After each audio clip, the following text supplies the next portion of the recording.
Doctor Padmavati की कहानी अपूर्ण साधना आज आपके सामने लेकर आई हूँ। सुबह पंछियों की चहचहाहट से गुरु माँ की नींद में खलल पड़ा तो वे उठ गईं। खिड़की के पार देखा, अभी सूरज की हल्की सी लालिमा फैल रही थी। आकाश साफ दिखाई दे रहा था। तारों की टोली विदा हो रही थी। हवा में हल्की सी तरावट थी। अंगड़ाई लेते हुए गुरु माँ बिस्तर पर बैठ गईं। कुछ पलों तक आंखें मूंदे ईश्वर ध्यान में बैठी रहीं और धीरे से उठकर नित्य नैमित्तिक कार्यों से मुक्त होकर बाहर बरामदे में आरामदेह कुर्सी पर बैठ गईं। आश्रम में चारों ओर असीम शांति थी। सामने का विशाल मैदान बड़े बड़े पीपल, नीम, आम और इमली के वृक्षों से घिरा हुआ था। हर तरफ हरी हरी कोमल धूप की चादर बिछी हुई थी। चारों ओर रंग बिरंगी छोटी छोटी फूलों की क्यारियां लगी हुई थीं। मेड़ पर बोगनवेलिया की झाड़ीनुमा कतारें लाल, गुलाबी और नारंगी फूलों से लदी हुई थीं। ठीक सामने मंदिर था जिसमें ठाकुर जी विराजमान थे। मठ के इस आश्रम में कई आश्रमवासी थे। आध्यात्मिक साधना में रत आत्मिक शांति पाने की खोज उन्हें यहाँ लाई थी।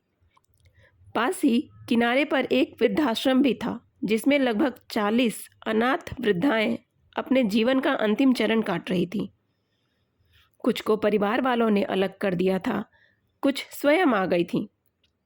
घर से दूर या यूं कहो अवांछित, क्षुब्ध, निरीह सी, उदासी और चुप्पी ओढ़े हुए, अपने भाग्यों को कोसती हुई, लज्जा, ग्लानि और आक्रोश का विरेचन ईश्वर भक्ति में ढूंढती हुई जी रही थीं।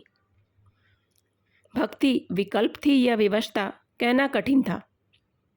अपनी इस स्थिति के लिए हर बार उनकी नज़रों में दोषी भगवान ही होता था। क्यों न हो, अपनी संतान को तो वो दोष देने से रहीं। बस सभी गिले शिकवे अब ईश्वर से ही थे, इसलिए उनकी मूर्ति के साथ ही बातचीत भी की जाती थी। वैसे और कोई था भी तो नहीं। हाँ, लेकिन सब वृद्धाओं की गोष्ठियाँ खूब जोर शोर से होती थीं। खैर, समय तो कट ही जाता था। गुरु माँ इस आश्रम की अभीक्षक थी। वे गत 10 वर्षों से इस आश्रम में अपनी साधना कर रही थीं। गुरुजी अखंडानंद जी ने इन्हें दीक्षा दी थी।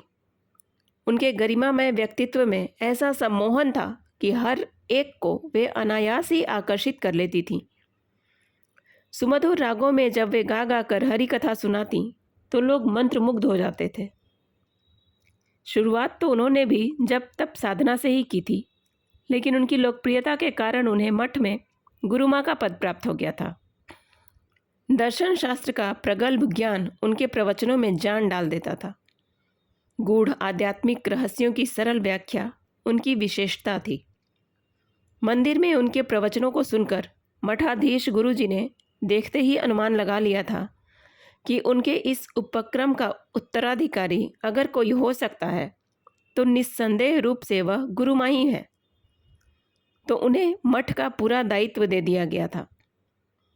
पूरा आश्रम इन्हीं की देखरेख में सुचारू और व्यवस्थित ढंग से चल रहा था। अचानक किसी ने पैर छुए। गुरु माँ की तंद्रा भंग हुई। माँ प्रणाम। किशोरी देवी ने प्रणाम किया और आकर पैर दबाने बैठ गई। आज कुछ तबीयत सुस्त है किशोरी, गुरु माँ ने अंगड़ाई लेते हुए कहा। हाँ माँ, आप आराम कहाँ करती हैं? कल ही तो भागवत सप्ताह कर आई हैं शहर से। कितनी थकान होगी। फिर वहाँ का पानी भी तो तबीयत नरम कर देता है। आप गुरुजी को कहलवा दीजिए और बाहर जाना बंद कीजिए, तभी आराम मिलेगा। तू नहीं समझेगी किशोरी, गुरुजी मुझ पर ही विश्वास करते हैं। अब तो मठ का पूरा दायित्व मेरे ही ऊपर है, उन्हें कैसे मना कर दूं? लेकिन बात कुछ और है। आज मन कुछ अशांत है, माँ ने कुछ अफसोस भरे लहजे में कहा। माँ, आज रहने दो, कहीं मत जाओ। हम आपका खाना यहीं लगाते हैं, आप आराम करो और अपने मन की बात करो हमसे, मन हल्का हो जाएगा। हाँ, यही ठीक रहेगा। तुम जानती हो किशोरी, आज छोटे बेटे का फ़ोन आया था। क्या माँ? आपने कभी अपने परिवार के बारे में नहीं बताया। बोलो माँ, हम भी सुनना चाहते हैं आपके बारे में, आपकी जब तब के बारे में। एक लंबी सांस लेकर गुरुमाँ बोलने लगी। मैं बताऊंगी तुझे किशोरी। आनंदी से गुरुमाँ का सफ़र। भरा पूरा परिवार था। पिता की लाडली, खूब पढ़ाया, अच्छे संस्कारी परिवार में विवाह भी हुआ। 2 बेटे हैं, एक का विवाह भी किया, विदेश में है।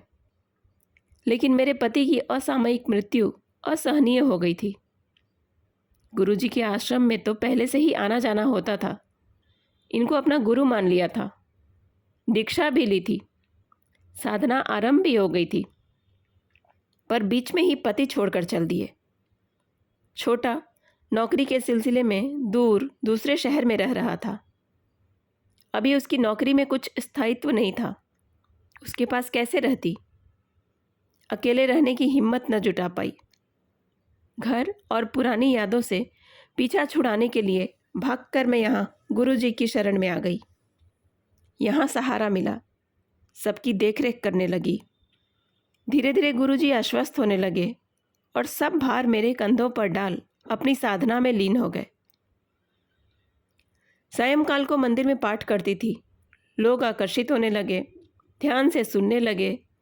कीर्ति मिली, प्रतिष्ठा मिली, गुरु माँ का पद मिला और आज सब पाकर भी अशांत हूँ। क्यों माँ, आज क्या हुआ? वैसे आपकी वाणी अमोघ है, बेजोड़। जब आप प्रवचन देती हो न माँ, तो कोई उठकर जा ही नहीं सकता। लेकिन आप आज क्यों उदास हो माँ? ममता से मुक्त नहीं हो पाई ना, इसलिए। और जानती है, मेरा बेटा मुझे दोषी मानता है। उसकी नौकरी स्थिर नहीं है। विवाह उसने अपनी मर्जी की लड़की से किया, बनी नहीं, अलग हो गए। अब सब दोष वह मुझे देता है। तू बता, मैं कैसे दोषी हूँ? हाँ माँ, तुम कैसे दोषी हो? कहता है मैं गुरु माँ बन गई, माँ न बन सकी। और वो कैसे? कहता है मैंने उसका साथ नहीं दिया, जिम्मेदारी पूरी नहीं की और चली गई गुरु माँ बनने। ये पद किशोरी मैंने कहाँ चाहा था। अब गुरुदेव मुझे मठ का उत्तराधिकारी बनाने की सोच रहे हैं। आखिर में ये सब दान दक्षिणा जो उन्हें आज सब मिल रही है, वो मेरे बल पर ही ना। ये वे भी स्वीकार करते हैं। मैंने उनके मठ को ख्याति के शिखर तक पहुंचा दिया। अब जब मुझे सहारा चाहिए था, मैं यहाँ आई। जब उन्हें सहारा चाहिए तो मुंह कैसे मोड़ लूँ? आप चिंता मत कीजिए, बच्चा है, संभल जाएगा। यूं ही बोल रहा है, दिल पर मत लीजिए, किशोरी ने सांत्वना भरे स्वर में कहा। लेकिन गुरु माँ का मुख अशांत ही बना रहा। पूरे दिन इसी उहापोह में उलझी रही। आज शाम को मंदिर में भी वे अनमनस्क ढंग से ही कथा बाँचती रहीं। मन बहुत उदास था। अति शीघ्र कथा निपटाकर बोझिल कदमों से कमरे की ओर चली। जाते ही फ़ोन लगाया। आवाज़ आई, गुरु माँ प्रणाम। माँ ने रुआसी आवाज़ में कहा, क्यों जलाता है और कितना सताएगा बता? कैसा है ऋतु? बिल्कुल ठीक नहीं। क्यों, क्या कर लोगी? आ जाओगी मुझे लोली सुनाने? आजकल नींद भी नहीं आती। तू मेरा उत्तर जानता है, कैसे आ जाऊं? माँ, मेरी तबीयत ठीक नहीं रहती। डॉक्टर आराम करने को कह रहे हैं। तो तू यहाँ आ जा, मैं तेरी देखभाल करूँगी। फिर आपके प्रवचनों का क्या होगा? आए दिन तो आपका बाहर जाना होता है। नहीं माँ, मैं यहीं ठीक हूँ। अब कुछ नहीं हो सकता। न तुम आ सकती हो न मैं। और फ़ोन कट गया। गुरु माँ छटपटा कर रह गईं। आंखों से धारा बहने लगी। क्या 10 साल पहले उनका लिया निर्णय ठीक था? क्या वह पलायनवादी नहीं थी? क्या उनकी जिम्मेदारी नहीं थी कि वे घर पर ही रहकर उसकी देखभाल करती? क्या उनकी साधना पूर्ण हुई? जब तब ध्यान फलीभूत हुआ? मोह ममता से छूट गईं? ईश्वर का साक्षात्कार मिला? क्या पाया, क्या खोया? नाम मिला, देवी का दर्जा मिला, लेकिन जितना खोया उसके मुकाबले यह तुच्छ लगने लगा था। लोग तो उनके चरणों पर लौट जाते थे। बड़े बड़े ख्याति प्राप्त प्रतिष्ठित लोग उनकी वाणी से उपदेश सुनकर ध्यान मग्न हो जाते थे। आकर उनके चरणों पर गिरकर माथा टेककर आशीर्वाद लेते थे और अपनी समस्याओं का निदान भी उन्हें मिल जाता था। गुरु माँ को भी बड़ा गर्व होता था अपनी तप सिद्धि पर। लेकिन आज यह हाल है कि उन्हें अपना जीवन ही एक प्रश्न चिन्ह लग रहा है। अनुत्तरित प्रश्नों के चक्रव्यूह में वे उलझती ही जा रही थीं। अंदर सब खोखला महसूस हो रहा था। कितनी निरीह और असहाय स्थिति में वे आज पहुंच गई थीं। दिन बीत रहे थे। कभी कभार वे छोटे से बात कर लेती थीं। अचानक फ़ोन आने बंद हो गए। वे फ़ोन लगाती, बात करने की कोशिश करती, लेकिन निष्प्रयोजन। बात नहीं हो पाई। गुरु माँ बहुत विचलित रहने लगी थी। पूछताछ कराई तो पता चला उनका बेटा लंबी बीमारी से अस्पताल में भर्ती है। गुरु माँ के पांव तले जमीन खिसक गए। आंखों के सामने अंधेरा छा गया। इतनी बड़ी बात मुझ तक पहुंची क्यों नहीं? यह प्रश्न और भी उद्विग्न कर रहा था। दरवाजे खिड़कियां बंद कर वे पागलों की तरह रोने लगीं। उनकी दुनिया लुट चुकी थी। आज ऐसा लग रहा था जैसे वे फिर से अनाथ हो गई हों। गुरुजी तक खबर पहुंची। वे तुरंत आए और आते ही उन्होंने माँ से मिलने की इच्छा जाहिर की। आकर उन्होंने माँ को सांत्वना देते हुए कहा, मैं सब जानता था। अस्पताल से मुझे फ़ोन आए थे कि उसकी तबीयत ठीक नहीं है। मैं नहीं चाहता था कि तुम्हारी साधना में खलल पड़े, और अब तो तुम मेरी उत्तराधिकारी हो माँ। ये संपूर्ण मठ मैं तुम्हारे हवाले कर रहा हूँ। तुम्हें संभालना होगा। ये मोह ममता तुम्हें शोभा नहीं देते। शरीर नश्वर है, आत्मा अमर है। ध्यान में मन लगाओ और मोक्ष प्राप्ति की ओर बढ़ो। ईश्वर तुम्हारी मनोकामना अवश्य पूर्ण करेंगे। उपदेश देकर गुरुजी चले गए। उनका मन ग्लानि से भर गया। रुलाई बाहर नहीं निकल रही थी। आज अपनी साधना ही अपनी दुश्मन प्रतीत हो रही थी। सब धीरे धीरे समझ में आने लगा था। मन विकल हो गया था यह सोचकर कि गुरुजी इतने स्वार्थी कैसे हो सकते हैं। मोह ममता से भागकर कोई उसे जीत नहीं सकता। उसे जीतने के लिए समर्पण चाहिए, पलायन नहीं। ये तथ्य वे अवश्य जान गई थी, लेकिन गुरुजी नहीं समझ पा रहे थे, या यूं कहो जानबूझकर भी अनजान बन रहे थे। उन्हें अपने मठ की चिंता जो थी, अपने यश का अभिमान था, जो आज टूटता नजर आ रहा था, क्योंकि गुरु माँ अब मठ की रीढ़ की हड्डी बन चुकी थी। इसी कारण वे गुरु माँ को किसी कीमत पर भी छोड़ना नहीं चाहते थे। अगली सुबह किशोरी ने दरवाज़ा खटखटाया। आवाज़ नहीं आई। दरवाज़ा खुला था। वह धकेल कर अंदर आई। देखा गुरु माँ शांति से सो रही थी। तैयार होकर गुरु माँ अपने गुरुजी के पास गई, चरण स्पर्श किया और आज्ञा पाकर आसन पर बैठ गई। मन शांत और स्थिर था।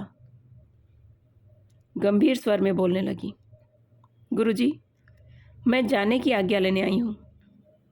मैंने सब तैयारी कर ली है। मैं अपने बेटे के पास जा रही हूँ। और तुम्हारी साधना, उसका क्या? वह तो अपूर्ण रह जाएगी। गुरुजी ने किंचित रोष में कहा।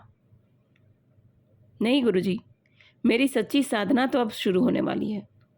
मुझे आपका आशीर्वाद चाहिए। मैं जान गई हूँ कि कर्तव्य पालन ही सच्ची भक्ति है, असली आत्मिक शांति है। उसे छोड़ मन को झूठी प्रवंचना देना अब मुझसे नहीं होगा। आपने मेरे नेत्र खोल दिए। अब सब स्पष्ट और साफ दिखाई दे रहा है। कृपया आज्ञा दीजिए। गुरु माँ ने चरण स्पर्श किए और इत्मीनान से लंबे डग भरती हुई कमरे से बाहर निकल गई। किशोरी कमरे से बाहर गुरु माँ को खोजती हुई भागती हुई आई। वह अचानक रुक गई। सामने का दृश्य उसकी समझ में नहीं आया, लेकिन आज उसने एक माँ का दमकता हुआ चेहरा देखा, जिसके सामने गुरु माँ की चमक फीकी पड़ गई थी। 10 वर्ष बाद आज आनंदी को अपने लिए हुए निर्णय पर असीम आनंद हो रहा था।